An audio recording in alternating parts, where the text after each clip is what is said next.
Olá a todos e todas, mais uma vez, nossa saudação a você que está aí na sua casa, no seu escritório, na sua igreja.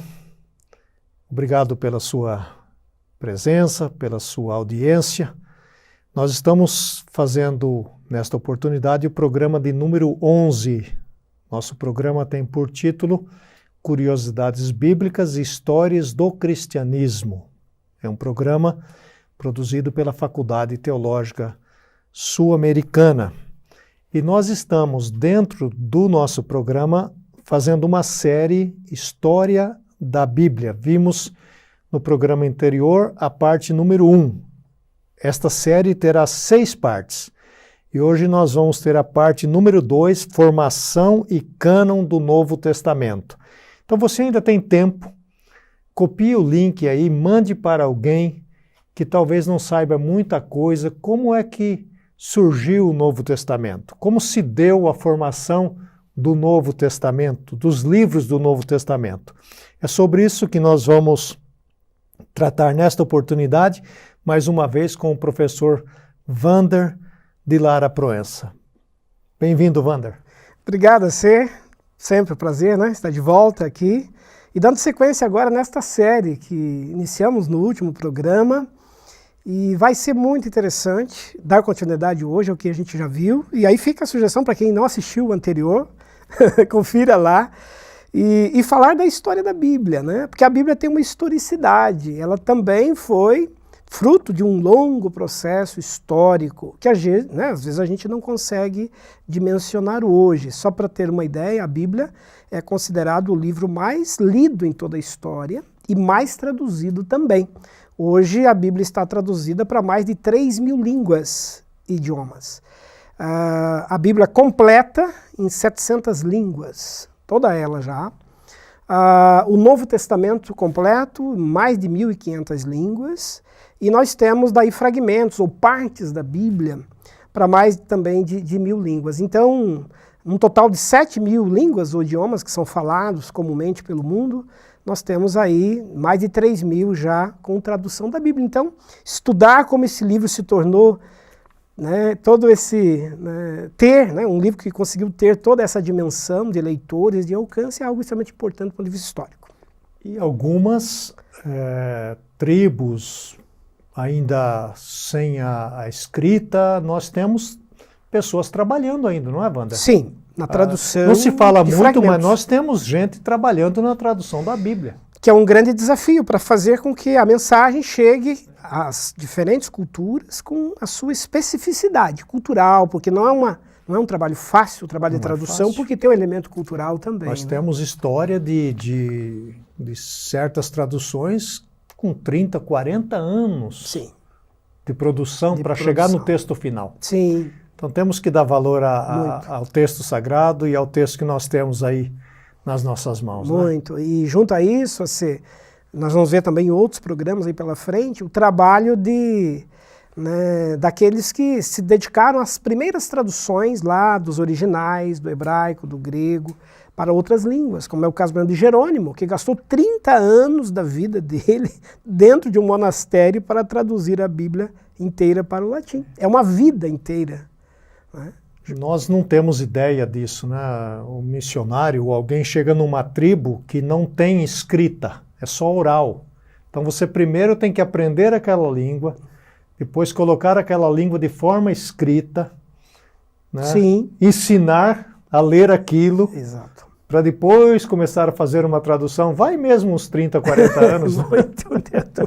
Uma vida Wander, toda. no programa anterior, a gente foi muito enriquecido com as suas explicações. Nós vimos que os escritos foram destinados muitas vezes a um leitor ou a uma comunidade.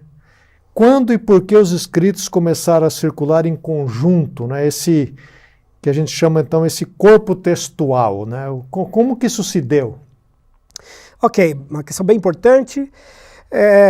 Veja, os textos, no primeiro momento, alguns deles nascem com preocupações muito pontuais. Os autores, os apóstolos, eles queriam resolver uma situação com uma determinada comunidade, enviavam uma carta, às vezes um pequeno texto, que é o caso, por exemplo, de Filemão, um pequeno texto, que foi dedicado a resolver, né, uma questão de relacionamento lá do senhor e do escravo, né, o Filemão e o Onésimo, enfim. Então, resolvia uma questão mais local, assim como outras igrejas receberam também, né, as suas cartas. Agora, à medida que o tempo foi passando e a igreja também começou a perceber que esses apóstolos começaram a desaparecer, começaram a morrer, iam para muitos lugares, eram martirizados, não voltavam. Uma igreja possuía uma determinada carta, outra igreja tinha uma outra carta.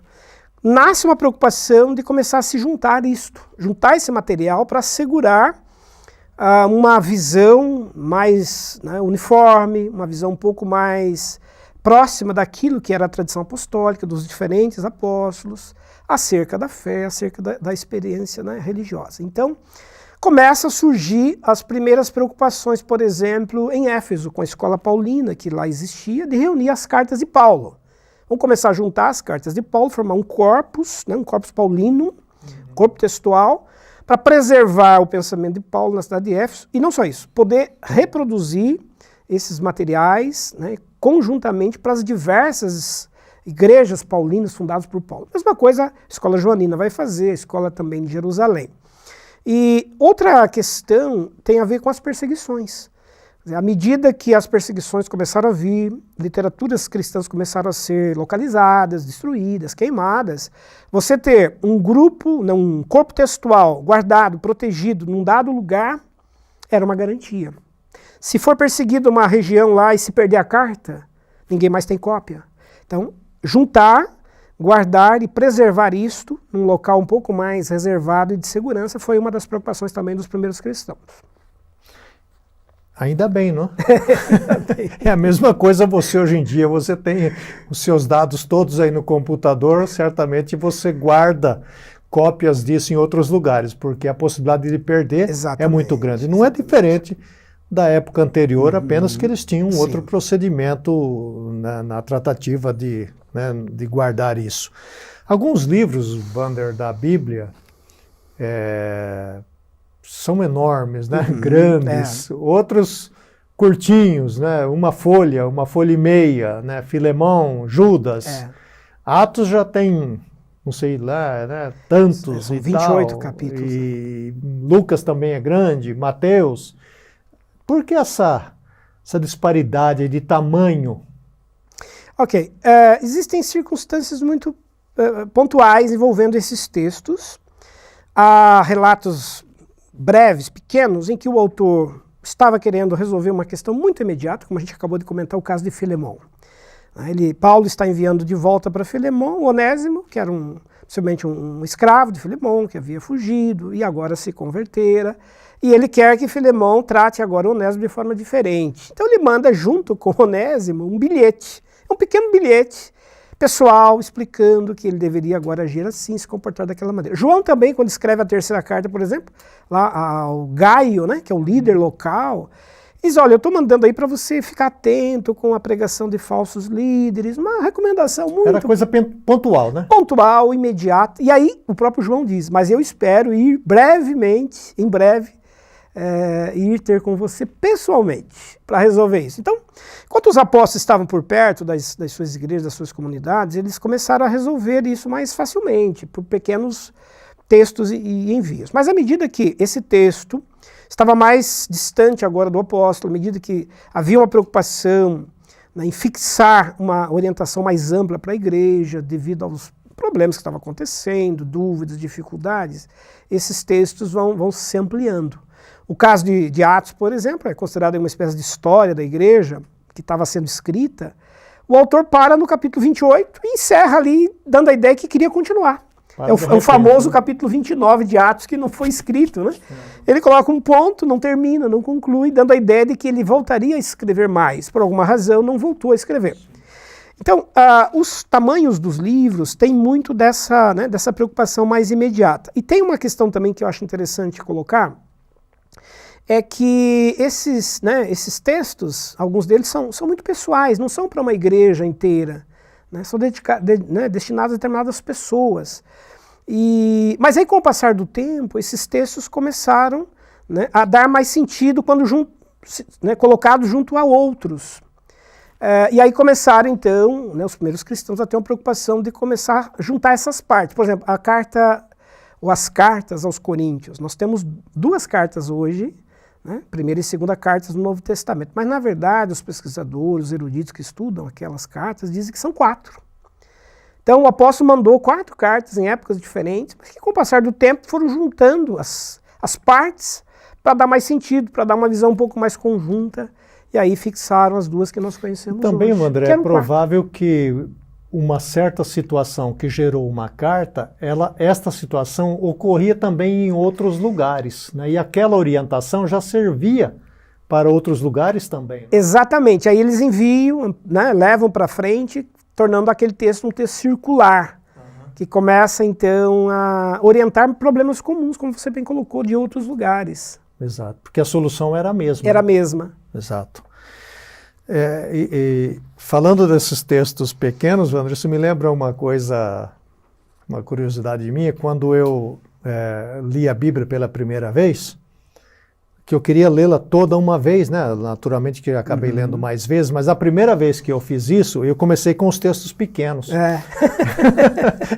Eu li Filemão e eu ia lá no índice e marcava Filemão lido, né? Já está lido. Já está lido. Aí 1 João, 2 João, 3 João, Judas. Quando eu vi, eu já tinha lido vários, né? Então eu já fui me motivando começo, né? até terminar de ler a Bíblia toda. Então, se você não fez ainda uma leitura toda da Bíblia, aí está um método meu, o método AC. Você começa com os textos bem pequenos, né? Você consegue terminar, né? E você vai terminando conforme, né, você vai progredindo. Interessante. Wander, os chamados fragmentos textuais, muitas vezes a gente vê isso lá na Bíblia, não está de acordo com os originais e tal. Ou seja, breves textos ou trechos que foram acrescentados.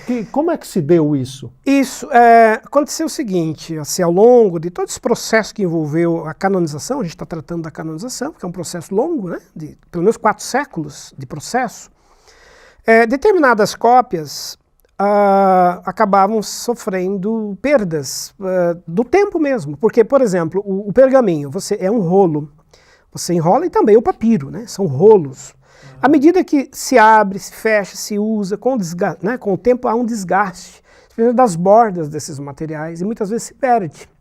Então, determinados manuscritos antigos perderam algumas margens, por exemplo, Marcos, o Evangelho de Marcos, o finalzinho do capítulo 16 não aparece em alguns manuscritos antigos. Mas aí tinha uma outra cópia, numa outra cidade, numa outra igreja que tinha aquela parte. Então alguém pegou aquele fragmento, aquela parte complementar e acrescentou ali para completar o que Marcos estava dizendo, mas é do mesmo, né, da mesma origem. Tem um texto bastante curioso que é o da mulher adúltera de João 8, que não aparece originalmente no texto de João. Os pesquisadores acham que é um texto que foi escrito exclusivamente para relatar aquela história, mas ele pertence à escola joanina. Alguém escreveu a história da mulher adúltera, somente aquela parte. Quem sabe queria escrever mais, mas ficou naquele fragmento.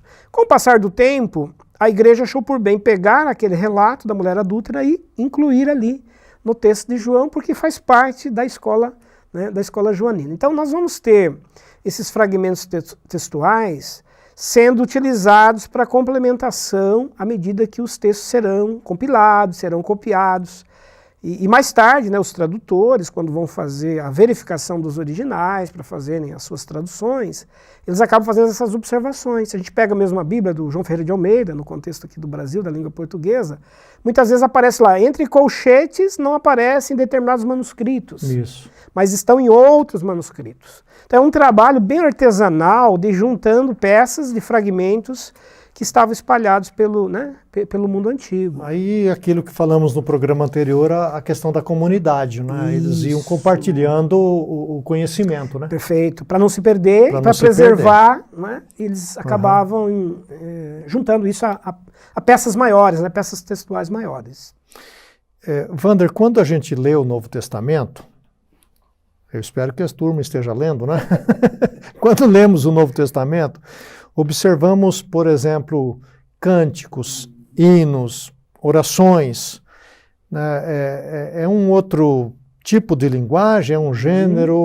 O que você pode dizer sobre isso? Paulo, né, fala sobre, né, cita, essas inclusive, coisas, um hino. cita, né, as doxologias. Né? Doxologias, orações.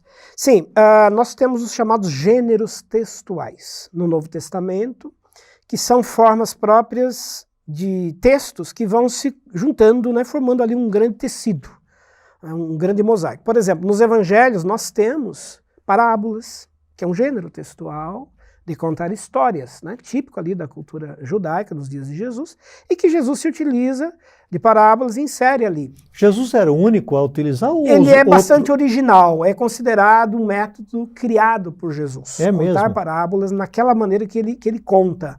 Claro que na cultura mais popular em Israel, nos dias de Jesus, existiam contadores de histórias, não é? Com mensagem, que tem uma mensagem de fundo. Você conta a história, mas ela tem uma mensagem contida. Jesus se apropria desse método, é uma estratégia pedagógica que ele emprega bastante, e se valendo muito, né, inclusive de um cenário, um universo rural, para camponeses, né, que ouvem essas histórias. Então a gente tem parábolas, a gente tem orações, tem cântico, o Cântico de Maria, por exemplo.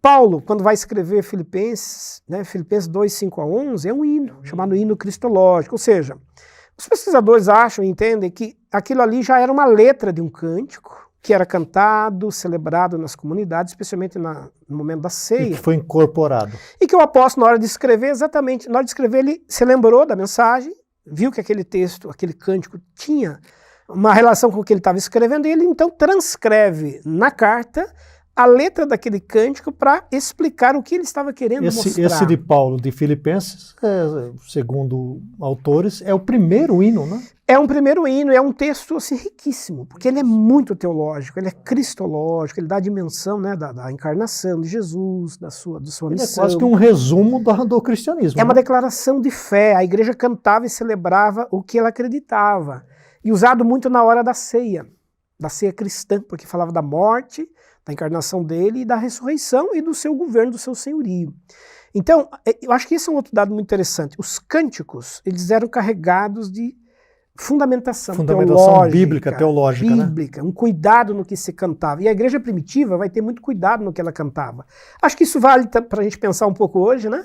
O que nós cantamos, o que nós celebramos nas nossas letras, nas reuniões, porque havia uma preocupação dos primeiros cristãos em cantar o que tinha fundamentação, né, teológica, cristológica, centrado na pessoa, né, e no ensino de Cristo.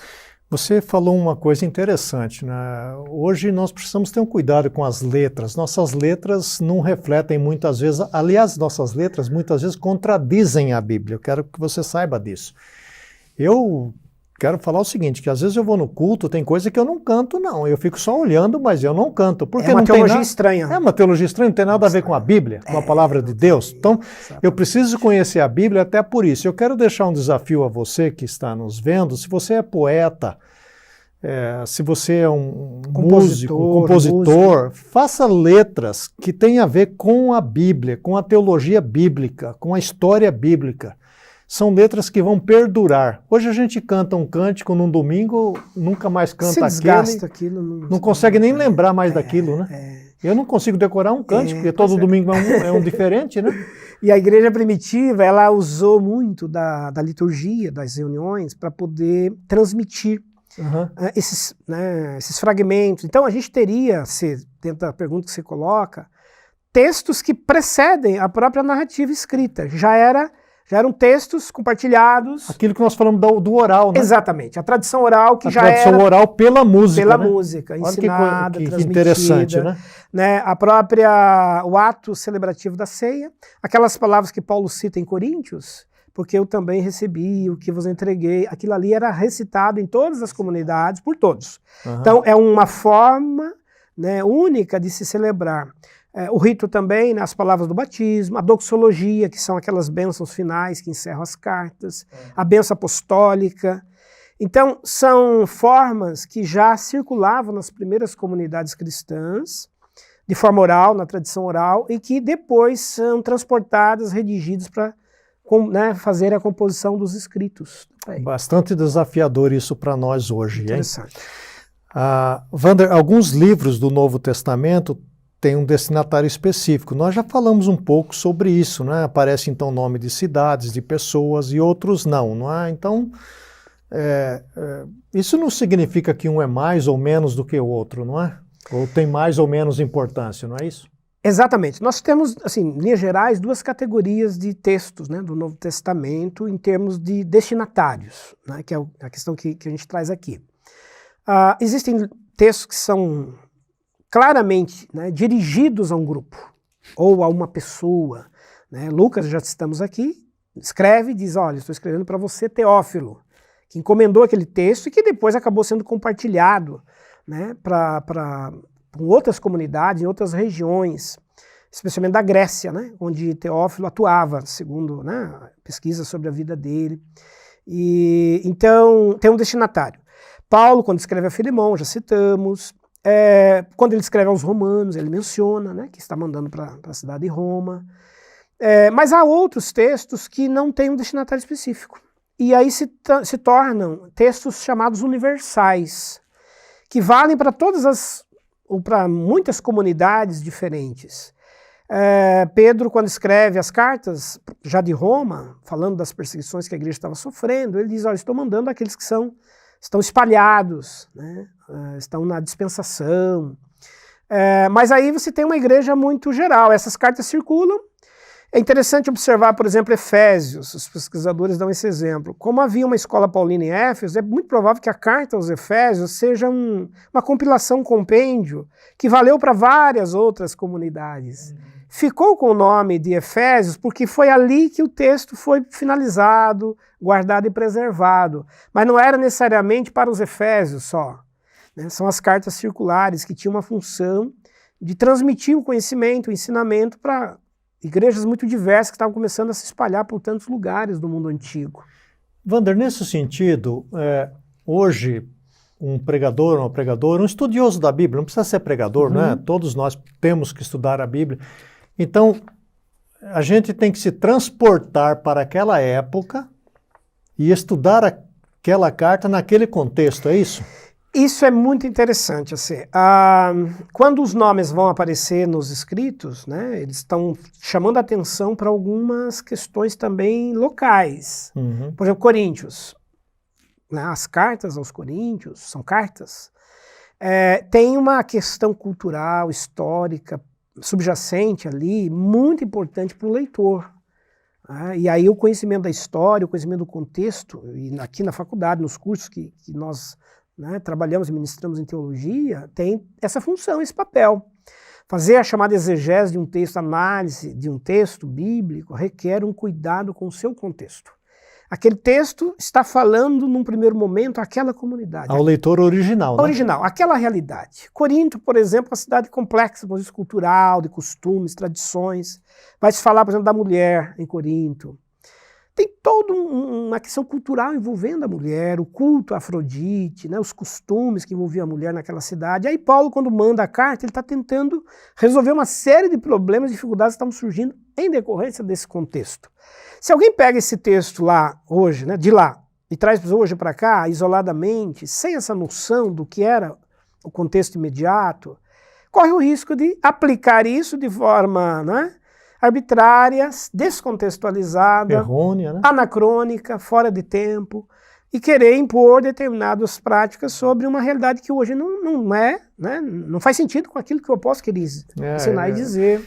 Isso é muito importante, Wander, e a gente não se cansa de repetir isso aqui na escola, né? O cuidado com a interpretação, né? A exegese, você falou, a hermenêutica do texto, e nós temos hoje tantos recursos, né? Uma coisa que às vezes me abisma é quando eu estou sentado num templo, num culto, numa pregação, o pregador abre a Bíblia, ele lê o texto, fecha as escrituras, fecha a Bíblia, não tem um papel, não tem uma anotação. Uma pesquisa prévia. Não tem uma pesquisa, não tem nada. Vai falar 40, 50 minutos. Eu diria assim, é um milagre. Está na categoria de milagre isso aí, viu? Se você não crê, pode crer, porque não é possível isso, né? Não é possível. Então eu sou muito observador disso, Wander. O pregador subiu ao púlpito ali, tem coisa escrita, tem uma pesquisa, tem... Analisou esse texto. Analisou esse texto, porque senão vai acontecer o que você disse, né? Traz para cá... Fora de contexto, fora de temporalidade, fora, né? Sem a mínima noção de que aquele texto tinha um destinatário, ele tinha uma realidade imediata, ele queria resolver uma questão. E você não pense que só pastor ou pastora deve fazer isso. Você também deve fazer isso. Tem ferramentas aí para auxiliar você a estudar a palavra de Deus. Essa é a nossa tônica com essa série que se chama História da Bíblia. Estamos na parte ainda número 2, e são 6 partes nesta série. Wander, nos textos do Novo Testamento, como nós temos hoje, na Bíblia toda, na verdade, né, você chega lá na igreja e diz, vamos abrir a Bíblia em Mateus 28, Mateus capítulo, 10, versículo tal, Salmo de número 20... É fácil de abrir, fácil, né? No aplicativo, então, muito mais fácil, né? Mas não era assim no passado, né? Como que foi originalmente? É uma questão muito importante e vai ajudar certamente a quem está aí nos acompanhando. Os textos originais, tanto do Antigo quanto do Novo Testamento, eles não têm capítulos, não têm versículos. São textos corridos. E nem parágrafo, nada. Nada. Né? Textos, né? No caso do grego, não tem nem pontuação. O grego, né? O grego koiné, ele não tem pontuação. O leitor é que tem que ter a noção, e aí no caso o domínio da língua, o conhecedor da língua ali, sabia a ênfase, o momento de se parar, né? Então, pontuação, tudo mais que a gente conhece são inserções tardias nos textos originais. Para a gente ter uma ideia, os capítulos só serão incluídos no texto bíblico no século XIII. 13. Se passaram 13 séculos, mais precisamente o ano de 1227, na Idade Média, um biblista conhecido, um grande estudioso das Escrituras, professor da Universidade de Paris, que é uma universidade que estava renascendo na Europa naquele momento, estudioso das línguas originais, chamado Stephen Langton. Ele é um pesquisador que pegou o texto de Jerônimo, que é a Vulgata, tradução para o latim da Bíblia completa, e resolveu fazer uma nova publicação daquele texto, inserindo capítulos para facilitar. 1189 capítulos. A gente agradece muito a ele, né? Muito. Sem dúvida. Ele não tem ideia do serviço que estava prestando aí para a humanidade, né? Ele elabora 1189 capítulos, incluindo o Antigo e Novo Testamentos, e 260 capítulos no Novo Testamento, mais de 900 no Antigo. Inseriu para facilitar a localização e foi assim uma revolução. Ótimo. Todo mundo viu aquilo, gostou demais. Tanto é que cristãos aceitaram, os judeus inclusive também se aproveitaram, pegaram carona. E assim seguiu, até o século XVI. Então, 3 séculos depois, século XVI, que é já na época da Reforma Protestante, é que os versículos serão incluídos. E aí entra em cena um outro pesquisador, um outro biblista muito conhecido, para a época e extremamente respeitado, chamado Robert Stephanus, que era também pesquisador, conhecedor das línguas originais. Ele resolve pegar o trabalho do antecessor, do Langton, e resolve agora inserir os versículos. E ele vai inserir mais de 31 mil versículos. É isso mesmo. Mais de 31 mil. Mais de 23 mil no Antigo Testamento. A gente agradece esse também. Então, esse fez um trabalho completo, né? Então, mais de 23 mil versículos no Antigo Testamento e mais de 8 mil no Novo Testamento. E ele fez isso em 1551, já no calor da Reforma Protestante. Inclusive, ele era um editor, tipógrafo, ele trabalhava também com editoração de textos. Foi ele que publicou a primeira Bíblia de Lutero. A primeira Bíblia, foi ele que fez o trabalho editorial. Foi ele que publicou o primeiro trabalho de Calvino, as Institutas da Religião Cristã de João Calvino. Foi ele que publicou a primeira vez. E publicou a Bíblia, então, com esses versículos. E foi um sucesso. Deu tão certo que todo mundo acatou o trabalho dele. Protestantes, católicos e judeus. E o que nós temos hoje na Bíblia, exatamente essa composição de capítulos e versículos, é exatamente resultado desse trabalho feito aí, tanto no século XIII quanto no século XVI e que perdura até hoje. Imagine o trabalho meticuloso, de você pegar um texto enorme, não tem parágrafo, não tem nada. Nada. E o cara vai inserindo as divisões para poder né? classificar e facilitar de acordo com as temáticas, com as ênfases. E hoje a gente acha penoso até de ler, né? Um capítulo da Bíblia, né? Acha complicado, né? Exato. Wander, certamente que naquele período, nós falamos outro dia, né, num evento anterior nosso, sobre a oralidade. Então havia os apóstolos, os discípulos, mas também outros pregadores que foram surgindo e tal. Sim. E naturalmente que as pessoas, tanto ouvintes ou esses pregadores, vão escrevendo também, né, outras coisas. Sim. Como que finalmente, para chegar a falar assim, não, são esses daqui, aqueles não, ou esse sim, aquele não. Alguns desses escritos aí perderam, desapareceram, ficaram esquecidos, né? Fala um pouco sobre isso, né? Porque devia ter outros escritos. Sim, né? muitos outros. Ok, uma questão muito importante, inclusive nós vamos voltar a ela, né, ou a elas, essas várias questões, em programas da nossa série aqui. Os próximos programas vão entrar em detalhes bem cuidadosos da formação do cânon, quais foram os critérios. Mas é importante essa questão agora para começarmos a pensar que existiram muitos textos que circularam no mundo antigo, na igreja antiga, textos que eram, inclusive, herdados do próprio judaísmo, né? Os próprios judeus já tinham uma literatura ampla, especialmente os judeus da diáspora, que eram os judeus da dispersão, que haviam produzido escritos, comentários. E os primeiros cristãos vão se utilizar disso. E também de autores locais, que ouviram uma pregação de um apóstolo, de um pregador, resolveram redigir lá um texto. Então, a igreja ela vai ter um trabalho enorme de começar a fazer essa triagem.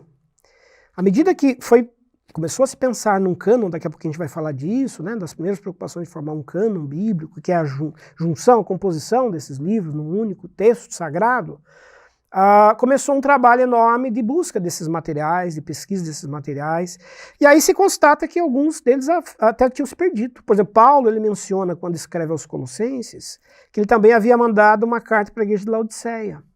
Ele diz lá, olha, eu mandei também uma carta para a igreja de Laodiceia, quero que vocês leiam a carta de Laodiceia e mandem uma cópia de Colossenses para a igreja de Laodiceia também ler. Então o próprio apóstolo havia instruído isso. E nós não temos essa carta a Laodiceia, ela se perdeu. Então muito provavelmente textos tenham se perdido nas perseguições que vieram depois, literaturas, cópias que nós não tivemos acesso a elas. E outros textos que desapareceram, por exemplo, o Evangelho de Tomé, a gente vai falar até mais dele aí em outros momentos, já falamos, encontrado em 1945, no Egito, no antigo cemitério. Esse texto foi localizado assim, de forma casuística. Né? Beduínos estavam andando lá, se depararam inicialmente com alguns fragmentos textuais e aí constataram que era uma literatura antiga. Aí a notícia correu, vieram pesquisadores, fizeram mais escavações e acharam lá um conjunto de textos. Evangelho de Tomé, Evangelho de Filipe, apóstolo. Gente boa, né? Então, os apóstolos. E aí traduziram, né, o Evangelho de Tomé, encontrado em 1945, agora, né? Um texto que estava num cemitério, guardado em jarros. Se constatou que era cópia do século II, na língua cópita, que é um dialeto falado até hoje no Egito, provavelmente ligado a cristãos antigos naquela região. Esse texto não foi canonizado. Claro que hoje a gente entraria num debate. Por que não foi canonizado? Porque a igreja à época chegou a avaliá-lo e considerá-lo que ele não estaria em condição de compor o cânon. A gente vai tratar disso mais adiante em outros programas sobre os critérios do cânon. Ou então porque não foi a tempo encontrado, ou desapareceu. Essa é uma pergunta que eu ia fazer para você. Isso. Quando fecha o cânon, Sim. aí descobre-se esses livros, ou alguns outros livros. Isso. E aí como que fica essa história? Achei um livro bacana aqui. Não, agora não dá mais, né? Já está encerrado. Já encerrou. Já finalizou, né, o processo. Pois é, a igreja, a gente vai falar, né, mais adiante no outro programa sobre a finalização, a data final do cânon, né, do Ocidente, que é 397, ano 397, finalzinho já do século IV, que a igreja achou por bem encerrar a discussão. Pelo menos em termos oficiais. Mas a discussão não parou por ali. Né? Existiram igrejas que tinham outros textos que não foram canonizados e que continuaram circulando. Continuava sendo lido, né? Continuava sendo lido. Porque não tinha nada errado. Não tinha, eram textos que instruíam, que ensinavam, né? textos de boa conduta, de moral, de vida, não é? como é que era a vida religiosa, a vida Nós temos cristã. alguns destes Temos. hoje. Nós vamos ter, inclusive, um programa, dentre os 6, assim, já fica aí também o convite, nos 6 que nós selecionamos para abordar nesta série, um deles será sobre os chamados livros não canonizados. Todos. Ok. Vou trazer para vocês uma ideia geral de todos esses livros, tanto do Antigo quanto do Novo Testamento, o que eles trazem de ensino, quais são as suas polêmicas. Então vamos guardar essa Vamos guardar essa curiosidade para questão depois. que ela vai aparecer aí. Uhum. Mas assim, resumindo, então existiram outros textos, existiram textos que ficaram circulando à margem do cânon, vez ou outra alguém achava que deveria incluí-los, igrejas lá do Oriente chegaram a insistir em acrescentar, mas é um debate que a gente vai fazer um pouquinho para frente aí Wander, sobre isso. uma curiosidade, na sua opinião, você acha possível que nos dias atuais de hoje venha a se descobrir ainda algum texto daquela época? É possível descobrir? Pois seria possível ter esses textos estarem preservados do decorrer de tanto tempo? Pois é uma coisa que parecia ser inimaginável, mas olha, em 1945 houve o achado do Evangelho de Tomé. Em 1947, 2 anos depois, os achados dos manuscritos do Mar Morto, os documentos de Qumran, que nós já também discutimos, apresentamos em programas anteriores. Um jovem, né? Encontrou lá os jarros lá nas cavernas de Qumran, e aí foram investigar, os arqueólogos foram para lá, acharam centenas de jarros de barro, dentro deles uma coleção completa do Antigo Testamento. Cópias, né? E uma comunidade que vem do ano 150 a.C., ou seja, nos dias de Jesus essa comunidade já estava produzindo esses textos. Então é possível ter ainda, né? Perfeitos os textos, inclusive traduzidos, estão hoje no Museu de Jerusalém, para visitação pública, quem quiser, né, conhecer, que revelam a vida desses judeus apocalípticos que formaram uma comunidade ali pré-messiânica. Inclusive, pequenos fragmentos dos evangelhos foram encontrados dentro desses jarros, né, com essa comunidade. Então, é possível ainda que a arqueologia, em algum momento, né, das suas pesquisas, nos surpreenda com algum fragmento, algum livro que esteja escondido. Quando aconteceu a Guerra do Templo, lá no ano 66, muitos objetos sagrados dos judeus foram escondidos durante a guerra. Eles guardaram para que não fossem destruídos. Em algum momento, quem sabe esses materiais ainda possam ser... Mostra ainda a importância da arqueologia clássica, né? Essa da pesquisa mesmo. Né? Material, de busca material lá na... Busca, né? Escavações. Escavações. E isso aí já, num certo sentido, antecede um pouco a pergunta que eu ia fazer para você. Sobre os textos originais, né? Mas o Paulo escreveu a carta aos Romanos, mas cadê essa carta, né? Então, onde foi para isso? Nós não temos, assim, do original mesmo, nós não temos nada, né? Não temos. Os documentos mais antigos que temos hoje, os manuscritos mais antigos, datam do final do século II, começo do século III. Né? Mais precisamente a partir do ano 200, existem achados já, né, de manuscritos que estão guardados hoje na Europa, em museus, em bibliotecas na Europa, principalmente em Inglaterra, onde estão alguns desses manuscritos. E também no Vaticano, né, na Biblioteca do Vaticano, estão preservados esses manuscritos, que são cópias, portanto, do século II. Agora, são cópias, algumas delas, muito próximas ainda dos autores. Por exemplo, o Evangelho de João, que foi achado no final do século XIX por arqueólogos, uma cópia, data do século II. Ou seja, João morre no ano 100. Então, muito provavelmente, a cópia foi feita logo depois da redação do Evangelho. E o que é muito interessante, esses achados vêm comprovar que as traduções que temos, né, os textos bíblicos que estão hoje disponíveis, eles são muito próximos desses originais. O que é, assim, riquíssimo. Também foi achado um manuscrito muito interessante, de Lucas, que traz um prólogo explicando um pouco da vida de Lucas. Circulava esse manuscrito na Igreja Antiga. Então, ali Lucas conta que ele era médico, menciona-se, né? O texto apresenta Lucas, na verdade. O autor do Evangelho é um médico que nasceu na Síria, né, em Antioquia, na Síria, que acompanhou Paulo durante toda a sua vida até o seu martírio. E que Lucas depois vai para a região de Acaia, na Grécia, e lá ele vai então produzir, né, o seu evangelho, quando os outros evangelhos já tinham sido escritos. Há essa apresentação. E aí termina dizendo que ele morreu na região de Hierápolis, que é a região da Turquia, com 84 anos de vida, e morreu na velhice. E diz lá que ele era solteiro, nunca teve esposa nem filhos. Olha só. Se dedicando exclusivamente à pregação, como aconteceu com Paulo. Então, esses manuscritos, quando encontrados, eles trazem detalhes da vida desses personagens que comprovam muita coisa que a pesquisa já vinha buscando, né? E não esquecer também, né, Wander, que há também o elemento do sobrenatural em tudo isso, né? Que o Deus que inspira também é o Deus que preserva e que cuida para preservar. Porque não faz...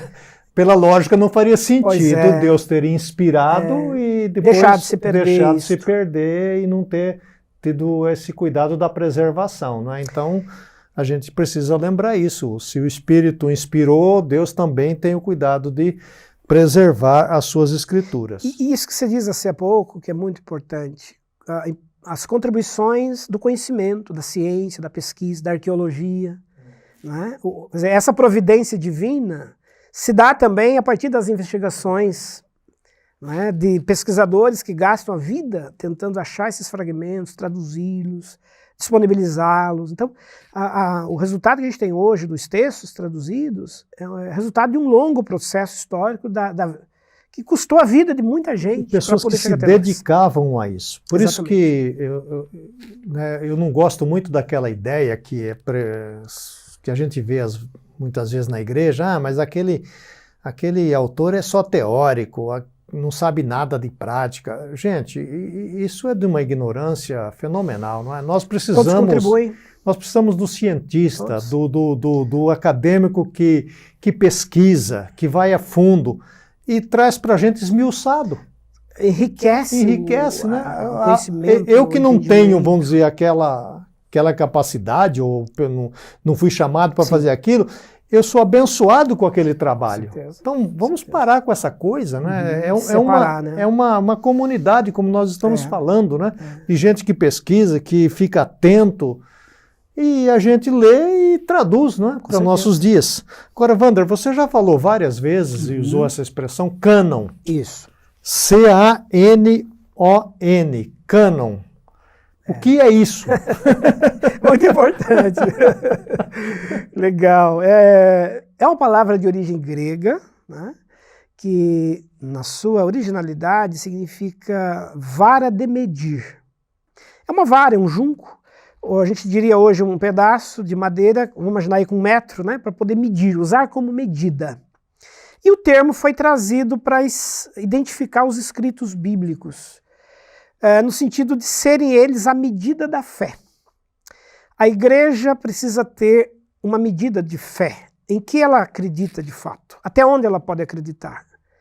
E aí a ideia de cânon, né, para explicar os textos bíblicos, foi muito interessante, porque a igreja disse, os textos canônicos representam a medida da fé que a igreja possui, nada além desses textos.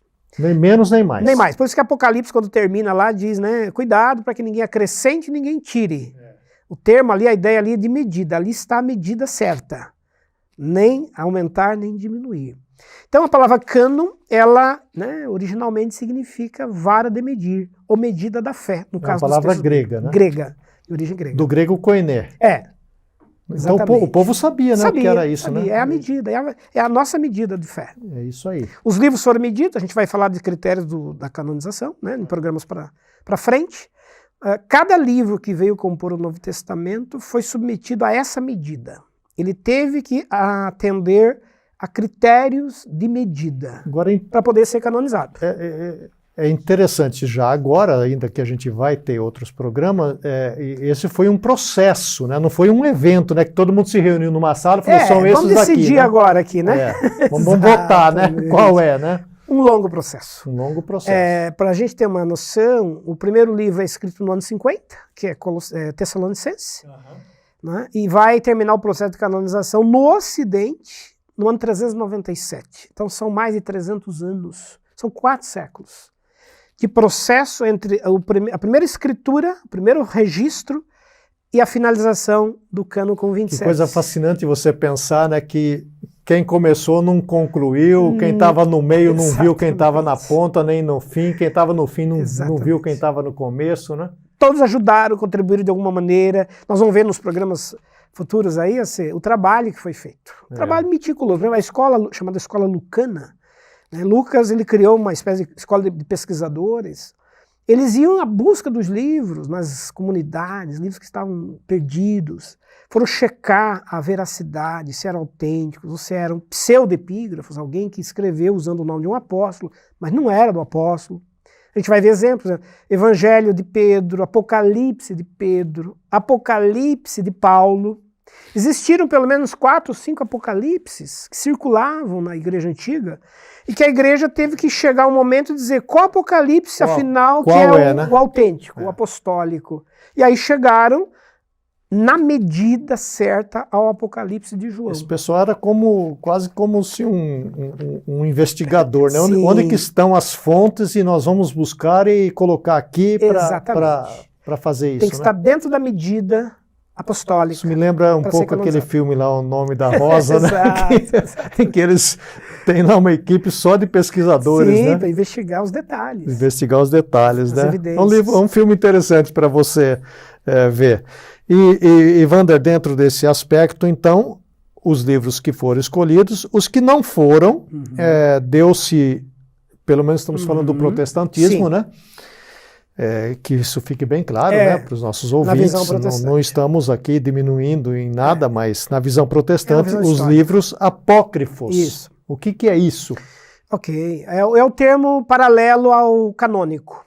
O apócrifo é o texto que não foi canonizado, né? Etimologicamente, apócrifo significa não verdadeiro, falso, que não está de acordo com aquele que foi canonizado. Então, a chamada literatura apócrifa do Novo Testamento é a literatura que ficou fora da canonização.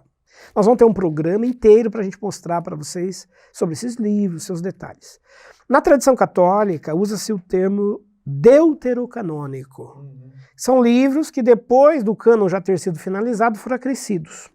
Deutero, né? Significa segundo. Um segundo cânon, né? Uma segunda canonização.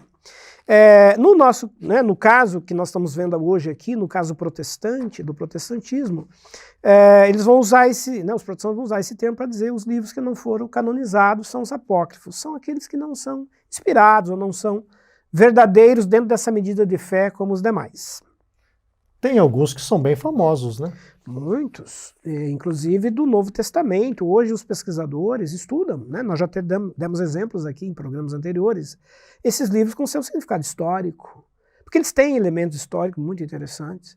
Então, mesmo não sendo canonizados, eles tiveram um papel de ensinamento à igreja antiga. Por exemplo, você disse num programa anterior dos Macabeus, sim, né? Tem livro apócrifo com 2 o nome livros de Macabeus. Então, aquela história dos Macabeus aconteceu. Aconteceu, é uma guerra judaica contra os sírios que foi relatada. Então, porque às vezes o evangelho pode pensar assim, o apócrifo é uma coisa que não aconteceu. Inventiva. Não ficcional, é isso, né? Uma ficção, mera ficção. Pode ser lido como um livro histórico, não é isso? Com certeza, tem o seu papel histórico, inclusive, né, quando foram fazer a tradução da Vulgata, a gente vai comentar depois em outro programa sobre Jerônimo, o Jerônimo, quando vai traduzir a Vulgata, ele vai colocar os livros, né, os 7 livros do Antigo Testamento, da chamada Bíblia Católica, e ele vai dizer, olha, esses livros não estão colocados no mesmo pé de igualdade com os demais. Ele falou isso. Ele faz essa ressalva, ele coloca como anexos. Mas eles têm muitos elementos históricos, ensinamentos morais e ajudam a entender outras coisas. Então, o próprio Jerônimo, na Vulgata, ele coloca os chamados apócrifos do Antigo Testamento com essas observações. Então, aí se você gosta de história, tá aí uma observação interessante do professor Wander. Você, por exemplo, pode ler sobre os Macabeus e você vai conhecer essa história porque faz parte desse pano de fundo da Bíblia, ainda que o livro não seja considerado canônico, mas a história está lá e pode ser e deve ser lida. Wander, nós estamos indo já para os finalmente. Aliás, eu deixo aqui um convite, se você tem perguntas, e eu acho que você deve ter várias, lembre-se, nós vamos ter mais 4 programas ainda sobre a história da Bíblia. Então é a hora de você fazer a sua pergunta.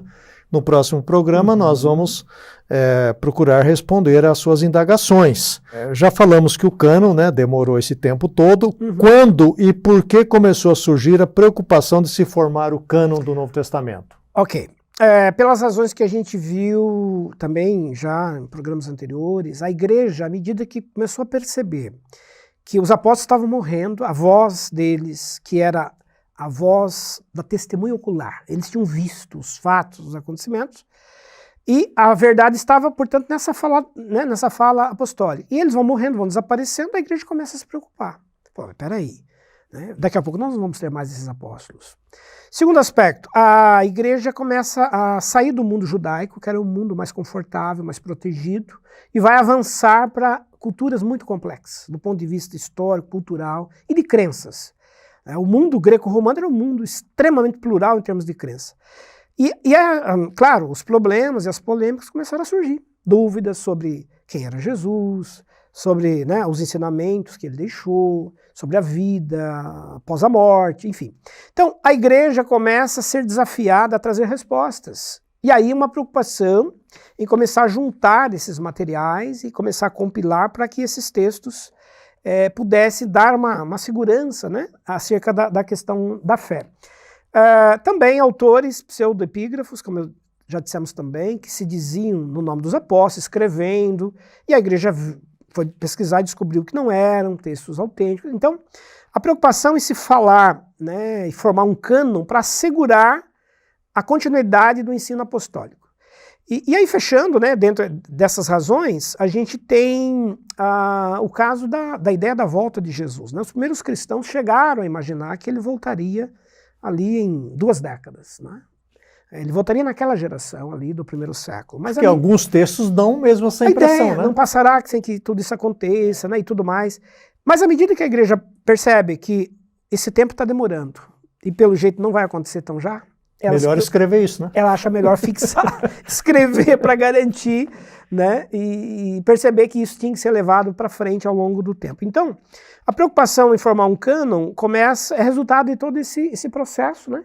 Já a partir do primeiro século, especialmente da segunda metade do primeiro século. E também algumas pessoas acabaram influenciando para antecipar isso, como é o caso do Marcion, né? Exatamente. Aí tem um gancho muito importante para a gente colocar. Marcião é um líder polêmico, filho de um bispo da igreja da região do Mar Negro, né, região hoje da Rússia, que acabou entrando em conflito com o pai por conta de algumas ideias teológicas. Ele era um grande líder, um Marcião, estudioso, um jovem, muito afoito, polêmico. E aí o pai achou por bem impedi-lo de pregar na sua igreja, ele meio que expulso da comunidade dele de origem, e ele vai embora para Roma.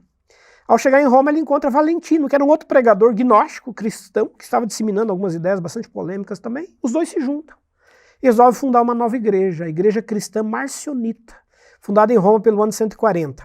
E nessa igreja marcionita, eles causam muita polêmica com algumas ideias. Por exemplo, eles constroem a teologia dos chamados 2 deuses. Tinha um Deus do Antigo Testamento, que era um Deus menor, um Deus vingativo, bravo, raivoso, que fazia guerra, mandava guerrear, matar e tudo mais. Mas veio um segundo Deus, que é Jesus, que prega a paz, o amor, é o Deus do bem. Marcião dizia, é o Deus do bem.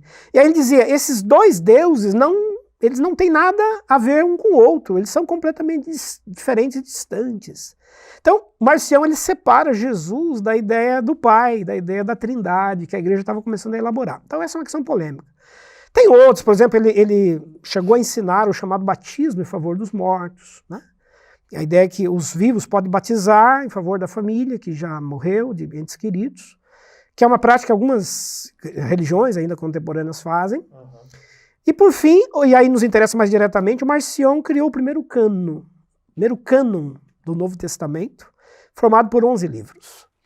10 cartas paulinas, menos as 3 pastorais, né? 2 Timóteo e Tito. Tirou essas cartas, tirou Hebreus, deixou 10 cartas paulinas e acrescentou o Evangelho de Lucas. Então Marcion dizia que o cânon do Novo Testamento teria que ter 11 livros. Eram os livros que não tinham nada a ver com o judaísmo. Ele quis purificar a igreja da relação com o judaísmo, separar completamente do judaísmo. E aí causou uma polêmica, né? Porque ele deixou de fora os outros evangelhos, deixou de fora as outras cartas. Resultado, digamos aí, a provocação de Marcião levou a igreja a buscar... Impulsiona, né? Exatamente, buscar os outros livros, os outros textos e começar a se preocupar em fazer o cânon.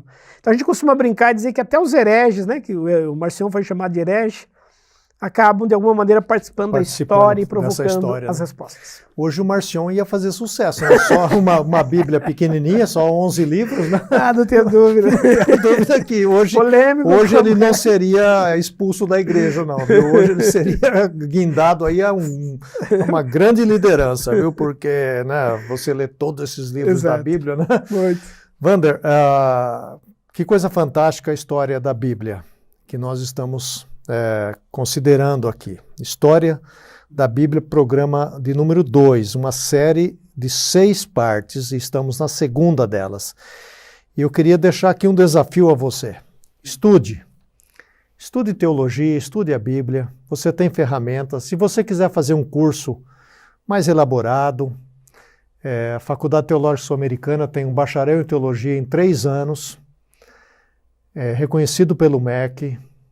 Nós temos hoje aproximadamente 1.800 alunos espalhados pelo Brasil e pelo mundo.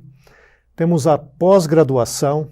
Se você já tem uma faculdade de qualquer carreira, você pode estudar conosco. Você pode fazer o mestrado também aqui na FTSA. Então, nossa missão é esta, é de preparar pessoas, preparar vidas para servir o reino de Deus. Nós gostamos e apreciamos toda tradição eclesiástica. Nosso objetivo não é falar de nenhuma igreja. Nosso objetivo aqui é o reino de Deus, a glória de Deus. Então fica aí o convite para você. Wander, mais uma vez, obrigado. E já nos preparando aí para a parte número 3, que deve acontecer logo.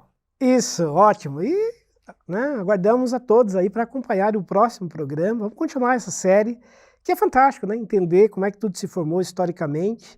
A gente entender que... Porque às vezes as pessoas imaginam a Bíblia foi como que Moisés achando as tábuas da lei lá na montanha, né? Chegou lá e encontrou tudo pronto. E o Novo Testamento não foi exatamente assim, foi um longo processo. A inspiração divina, não é? A providência divina se utiliza da instrumentalidade humana. Né? O Criador, aquele que revelou, não abriu mão da participação, né, dos seres humanos nesse processo. É isso mesmo. Queria convidar você a dar um like aí neste programa, se você de fato likeou, né, se você gostou. Também uma coisa muito importante é colocar um comentário ali embaixo, não nessa parte aí onde você pode comentar agora, mas na parte que fica debaixo do programa. É uma maneira de circular, né? Nós estamos falando aqui dos livros da Bíblia, de circular, né? Eles circulavam, uma maneira de circular este programa. Mande um link para o seu líder, para o pastor, a pastora da sua igreja. Enfim, vamos fazer um pouquinho de esforço aí para divulgar aí esses programas que têm enriquecido bastante as nossas vidas. Que Deus o abençoe, que Deus a abençoe e fiquem todos na paz de Jesus Cristo.